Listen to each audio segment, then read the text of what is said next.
ओम नमो भगवते रामकृष्णाय। सार्थक परिपूर्ण जीवन के लिए महत्वपूर्ण सीख स्वामी जगदात्मानंद जी महाराज जी की महान पुस्तक जीना सीखो से अध्याय 2, तुम्हारे भीतर अनंत शक्ति छिपी है।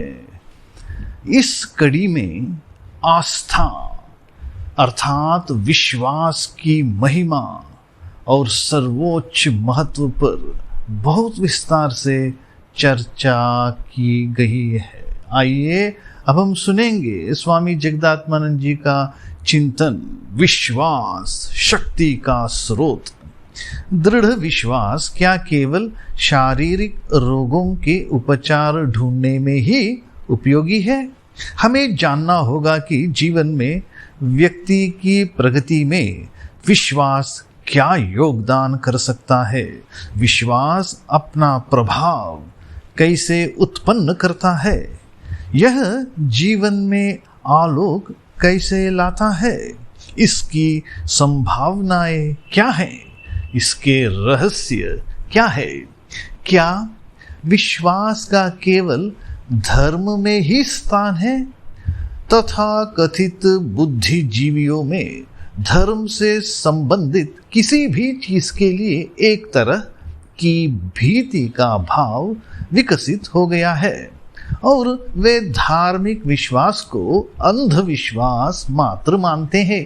परंतु हमारे अधिकांश बुद्धिजीवी नहीं जानते कि पश्चिमी जगत में धर्माचार्यों तथा वैज्ञानिकों के बीच हुए संघर्ष के अंधानुकरण में ही इस भीति की जड़ निहित है। इसके फलस्वरूप अनेक आधुनिक विचारकों का हर तरह के धार्मिक विश्वास को अंधविश्वास समझने का एक फैशन ही चल पड़ा। ऐसी बात नहीं कि धर्म के नाम पर निरर्थक कार्य न होते रहे हो। यह सत्य है कि अंधविश्वास मानव प्रगति के मार्ग में बाधक है, पर अपने मत को ही परम सत्य मानकर कट्टरता पूर्वक बहस करना तो अंधविश्वास से भी कहीं अधिक खतरनाक है। क्या विश्वास के आलोचक क्रिटिक्स वास्तव में सच्ची श्रद्धा के तात्पर्य तथा महत्व को समझने का प्रयास करते हैं? किसी चीज को समझने का वास्तविक प्रयास किए बिना ही उसकी निंदा करना क्या अनावश्यक कठोरता नहीं है? क्या श्रद्धा के आलोचकों ने कभी इसकी उपयोगिता तथा लाभों को समझने के लिए व्यक्तिगत रूप से अपनी बुद्धि लगाकर उसकी जांच करने का प्रयास किया है? विश्वास दिलाए बिना वे अपने अनुयायियों में कौन सी शक्ति भर सकेंगे? विश्वास ही जीवन की एक मूलभूत जरूरत है। यहाँ तक कि वैज्ञानिक भी ब्रह्मांड का अध्ययन इस मूलभूत विश्वास के साथ ही शुरू करता है कि यह कुछ ऐसे तथ्यों पर आधारित है जिनका विश्लेषण करके उन्हें नियमों में परिणत किया जा सकता है। दृढ़ विश्वास की नींव के बिना क्या हम अपनी इच्छाओं तथा उद्देश्यों को पहचान कर उनकी पूर्ति के लिए प्रयास कर सकते हैं? अंधविश्वास की निंदा करना तो ठीक है, परंतु लोगों को यह दिखाना अधिक आवश्यक है कि सच्चा विश्वास किसे कहते हैं और यह अंधविश्वास से कैसे पृथक है। केवल अंधकार है चिल्लाते रहने की अपेक्षा क्या दीपक जला देना अधिक अच्छा नहीं है? अंधकार से घृणा ही यथेष्ट नहीं है, रोशनी से प्रेम भी आवश्यक है। झूठ को नकारना अच्छा है, पर सत्य को दिखाना भी उतना ही आवश्यक है। जो लोग अंधकार से घृणा करते हैं उनके बारे में आशंका है कि वे निरंतर अंधकार का ही चिंतन करते करते उसी में स्वयं भी न डूब जाए। अनजाने ही वे अंधकार के दूत में भी परिणत हो सकते हैं। अतः प्रकाश की ओर ध्यान देना ही बेहतर होगा। विश्वास आत्मा का एक गुण है। यह मन की एक महान शक्ति है। इसका हर व्यक्ति के द्वारा हर समय लाभकारी ढंग से उपयोग किया जा सकता है। विश्वास का हमारे जीवन, स्वास्थ्य, व्यवसाय तथा मन पर निश्चित रूप से सकारात्मक प्रभाव पड़ता है। विश्वास वह चाबी है जिसके द्वारा हम इस ब्रह्मांड के रहस्यमय खजानों को खोल सकते हैं। विश्वास का मार्ग इस जगत में अभिव्यक्त होने वाली सारी शक्तियों तथा महिमा के भंडार रूपी परमेश्वर तक ले जाने वाला मार्ग है।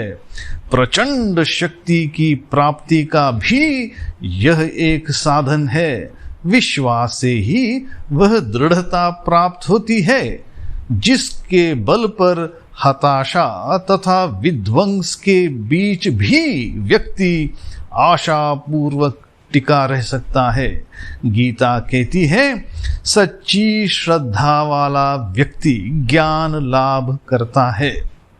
अब हम विश्वास के स्वरूप का चित्रण करने वाली कुछ सच्ची घटनाओं पर चर्चा करेंगे। स्वामी विवेकानंद कहते हैं, न्यूयॉर्क में मैं आयरलैंड निवासी उपनिवेशवासियों को आते हुए देखा करता था। पददलित, कांतिहीन, निस्संबल, अति दरिद्र और महामूर्ख, साथ में एक लाठी और उनके सिरे पर लटकती हुई फटे कपड़ों की एक छोटी सी गठरी। उनकी चाल में भय और आंखों में शंका होती थी। 6 महीने के बाद उनका रूप बिल्कुल बदल जाता। अब वे तनकर चलते, उनका वेश बदल जाता और उनकी चाल और चितवन में पहले का वह डर दिखाई नहीं पड़ता। ऐसा क्यों हुआ? हमारा वेदांत कहता है कि एक आयरलैंड निवासी अपने देश में चारों तरफ घृणा से घिरा हुआ था। सारी प्रकृति एक स्वर से उससे कह रही थी कि बच्चू, तेरे लिए और कोई आशा नहीं है। तू गुलाम ही पैदा हुआ और सदा गुलाम ही बना रहेगा। आजन्म इसे सुनते सुनते बच्चू को इसी पर विश्वास हो गया। बच्चू ने अपने को सम्मोहित कर डाला कि वह अति नीच है। इससे उसका ब्रह्म भाव संकुचित हो गया। परंतु जब उसने अमेरिका में पैर रखा तो चारों ओर से ध्वनि उठी, बच्चू, तू भी वही आदमी है जो हम लोग हैं। आदमियों ने ही सब काम किए हैं। तेरे और मेरे समान आदमी ही सब कुछ कर सकते हैं। धीरज धर। बच्चू ने सिर उठाया और देखा कि बात तो ठीक ही है, बस उसके अंदर सोया हुआ ब्रह्म जाग उठा। मानो प्रकृति ने ही कहा हो, उठो, जागो और जब तक मंजिल तक न पहुंच जाओ रुको मत। बच्चू पहले अपमानित था, पर उसके मन में जो ही आत्मविश्वास जागा वह एक दूसरे ही आदमी में परिणत हो गया। अमेरिका में जो धर्म महासभा हुई थी उसमें अन्यान्य जाति तथा संप्रदायों के लोगों के साथ ही एक अफ्रीकी युवक भी आया था। वह अफ्रीका की नीग्रो जाति का। उसने बड़ी सुंदर वक्तृता भी दी थी। मुझे उस युवक को देखकर बड़ा कुतूहल हुआ। मैं बीच बीच में उससे बात करने लगा, पर उसके बारे में विशेष कुछ मालूम नहीं कर सका। कुछ दिनों बाद इंग्लैंड में मेरे साथ कई अमेरिकनों की मुलाकात हुई। उन लोगों ने मुझे उस नीग्रो युवक का परिचय इस प्रकार दिया। वह युवक मध्य अफ्रीका के किसी नीग्रो सरदार का लड़का है। किसी कारण से वही के किसी दूसरे नीग्रो सरदार के साथ उसके पिता का झगड़ा हो गया और उसने उस युवक के माता पिता को मार डाला और दोनों का मांस पकाकर खा गया। उसने उस युवक को भी मारकर खा जाने का हुक्म दे दिया था, परंतु वह बड़ी कठिनाई से वहां से भाग निकला और सैकड़ों कोसों का रास्ता तय करके समुद्र के किनारे पहुंचा। वहां से वह एक अमेरिकन जहाज पर सवार होकर यहाँ आया। उसी नीग्रो युवक ने ऐसी सुंदर वक्तृता दी। उसके बाद भी क्या मैं तुम्हारे आनुवंशिकता हेरिडिटी के सिद्धांत पर विश्वास करूं? वह नीग्रो एक ऐसे परिवार से आया था जो अनेक पीढ़ियों से अपढ़ रहा था, पर इस नए परिवेश में आकर उसे वह आत्मविश्वास मिला जो उसके इस अभियान के लिए आवश्यक था।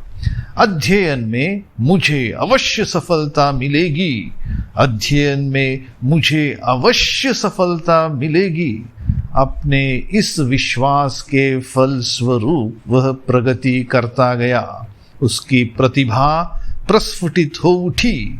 हर व्यक्ति में असीम और अथाह ऊर्जा का भंडार है। विश्वास उसे प्रकट कर देता है। ओम शांति शांति शांति। हरि ओम तत्सत। श्री राम कृष्णार्पणमस्तु।